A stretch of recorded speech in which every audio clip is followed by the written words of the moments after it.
Hi and welcome. This is Jennifer McGuire. Now, there are many forms of resist out there, and resist is a great stamping technique that works with pretty much any stamps you have. Well, today I'm going to show you kind of a unique form of resist, and it involves distress ink and cardstock in an embossing ink. That's all you need for it. Now, I am going to show you how to do embossed resist also, so you can get the two different looks that you have in the background here. I'll have lots of examples to share with you at the end, so be sure to stay tuned for that. Okay, so let's go ahead and do the stamping. Now for my stamping, I'm using all new stamps from Altenew, and I'm using my Misty stamping tool since I'm making so many, but you can use an acrylic block to do these if you want to. I'm starting with the new Amazing You stamp set from Altenew, and I've taken out a bunch of the flower and leaf images. I'm going to arrange them so it stamps on the bottom and the right side of a piece of 4 1/4 by 5 1/2 inch white cardstock. Most white cardstocks will work with this. This is Nina white cardstock. Just try out whatever white cardstock you may have and see if it works, but I tested it with a few different ones at my house and they all worked fine. So I'm just kind of arranging these so that they're as close together as possible. Now, normally with regular resist techniques, you use glossy white paper, then you use an embossing ink and you put a dye ink over it. I don't have any glossy white paper at the moment, so I thought I'd try it on regular white cardstock, and it worked, and I was really excited about that. So after I have these all arranged how I want it, I'm going to close the door on my Misty to transfer all those stamps onto the door of the Misty. Now they're all perfectly positioned to stamp on the bottom and the side of this white piece of cardstock. Now I did get a fresh piece of white cardstock just because I wanted to make sure there was no ink on it. Now I'm going to ink up my stamps with Versamark ink. Versamark is a clear, sticky embossing ink.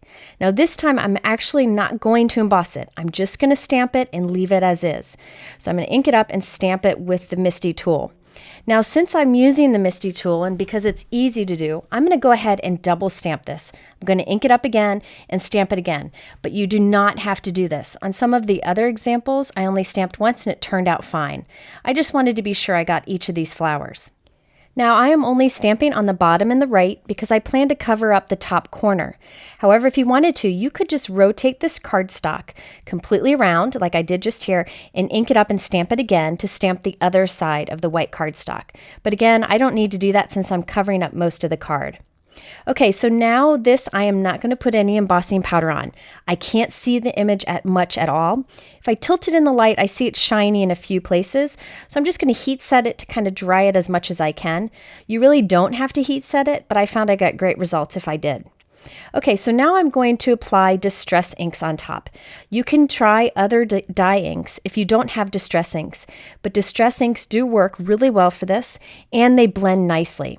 So I'm using my ink blending tool and very heavy-handed, I'm going to apply distress ink right over the images that we stamped. Now remember, I didn't emboss these. Now when I apply color, I like to make sure I overlap each color quite a bit with the color before and after it, and that allows for really fast blending. Blending is very easy to do if you put the ink on heavy, as I am doing here. Now notice that Versamark kind of resists the ink we put on top, giving us like a subtle ghost-like look. I'm going to show you a way to get a bright white look if you want to in a few minutes, but I really like the results of this. It gives you a nice kind of subtle background. Now you could use any colors you want. You could use one color if you wanted, but I'm doing a mix of, let's see, I did Mowed Lawn, Cracked Pistachio, Peacock Feathers, Mermaid Lagoon, and Blueprint Sketch on the bottom of this. And I think there's a little Salty Ocean there also. So every time I'm doing this, I'm just overlapping with the color before it. And then I leave a little bit to overlap with the next color too. And you can see, it didn't take me long at all. Got some great blending here, and I'm not worried about the top left part because I do plan to cover that.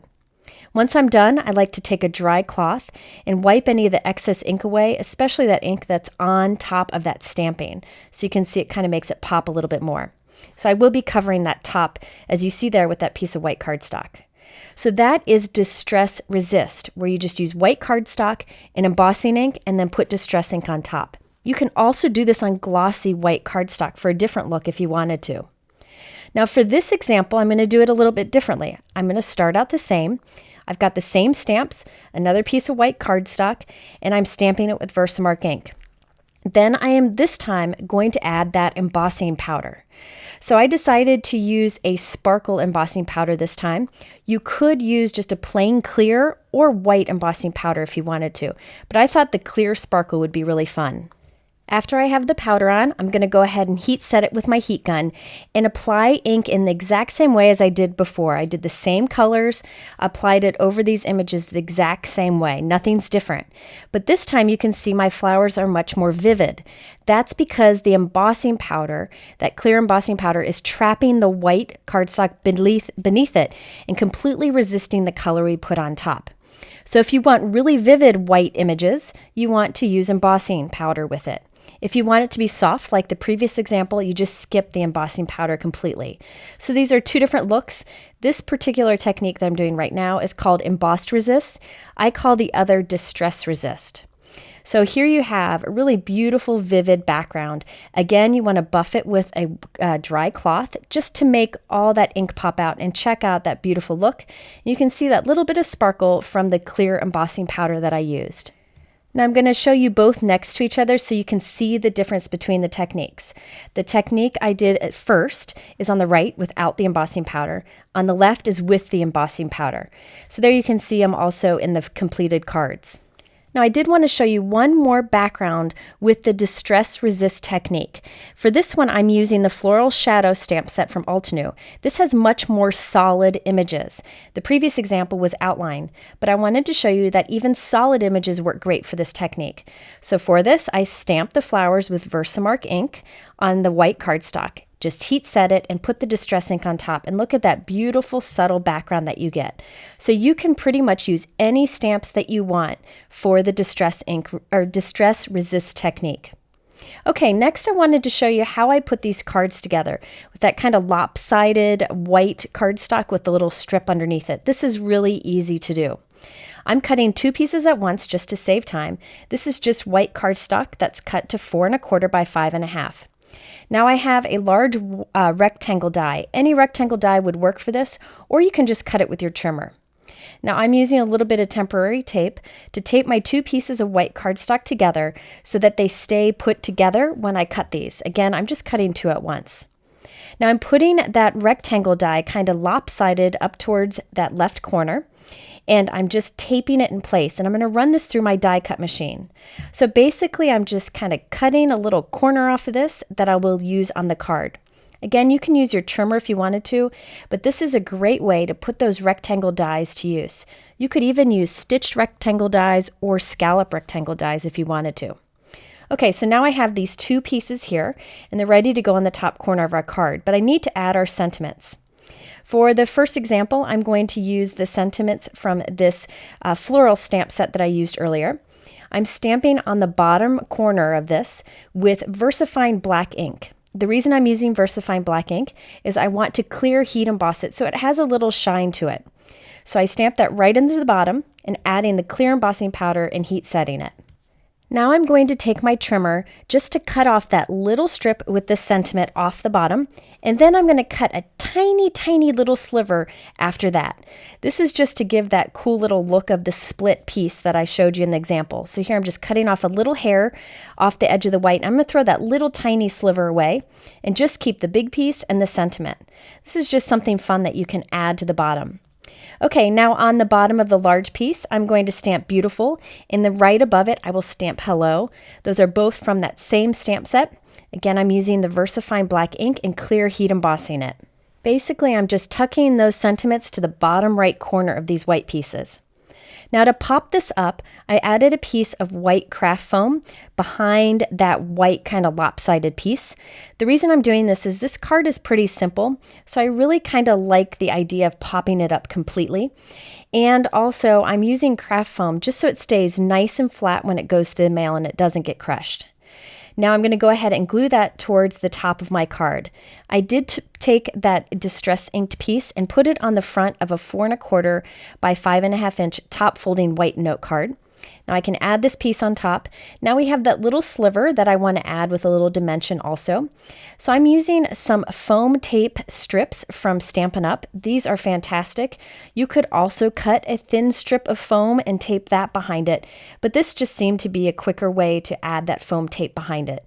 I really like this foam tape from Stampin' Up because it tears easily and it comes in nice, thin, long strips, so you could use it for shaker cards and more. So now I'm just going to glue it right below it with a little space of that color showing between.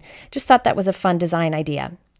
Now again, I want to keep this simple, so I'm just going to add some accents with some Nuvo Jewel drops. Now there are a few different types of Nuvo drops out there. I really like the Jewel ones because it's clear with a tint of color. There are only a few colors available, but be sure to get the ones that say Jewel, and that way it's clear with that tint of color. I used a few different colors on the card examples, so be sure to check out the photos at the end. Now this will dry nice and hard and go through the mail nicely, and I like that it comes out of the bottle nice and perfectly round.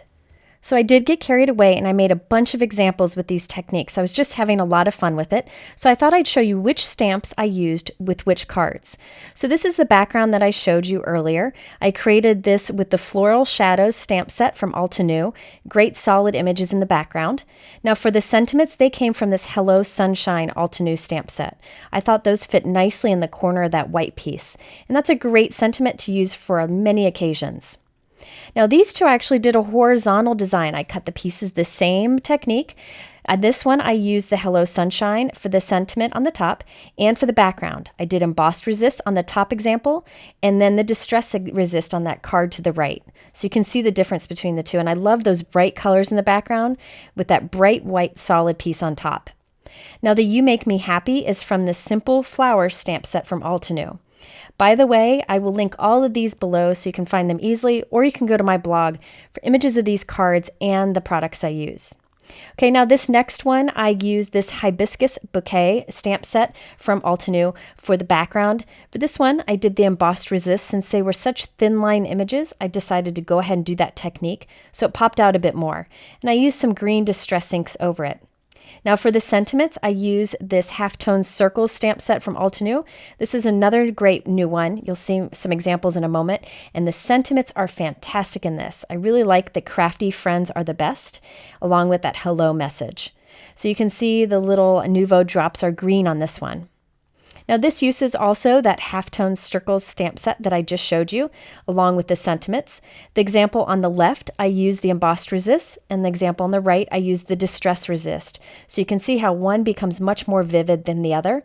Just depends on your particular card design, which would be a better technique to use. And again on these, I used the blue colored Nuvo drops. By the way, I used all the stamps to stamp my matching envelopes, so they'd be ready to go too. Now these are the examples I showed you at the beginning of the video. The one on the left, I used the embossed resist, and the two on the right, I used the regular distress resist without the embossing powder. Now for the sentiments, I did a few different ones. I kind of just dug through all the sentiments and used different ones that I've been meaning to use.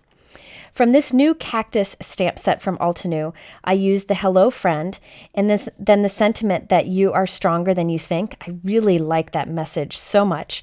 Worked perfectly on this. For here, I used the I Love You along with the Crafty Friends Are the Best that I showed you earlier. In the last two examples, these are Rainbow Bright and I really like them, and the sentiments are my favorite. Now for the flowers in the background, I used this Smile More stamp set from Altenew. I thought those were beautiful for this technique. And then for the sentiments, I actually use this Farmer's Market stamp set. It has a bunch of different vegetables and such on it, but check out the sentiments. Lots of things that you can put together with kindness to create many, many sentiments. And I can never get enough of kindness cards. So this is a great set to have also. I didn't use the images on the top, but those sentiments are fantastic. And of course, the left example is the embossed resist, and on the right is the distress resist. So there you go, a bunch of cards using resist techniques. I hope you give these a try. They work with a lot of products that you probably already have on hand. If you're interested in the ones that I use, they're linked below in my YouTube description, but be sure to go to my blog because I have a lot more examples and photos and more information. Thanks for watching. In the middle are 2 more videos that might be of interest to you, and I hope you'll return again soon. Have a great week.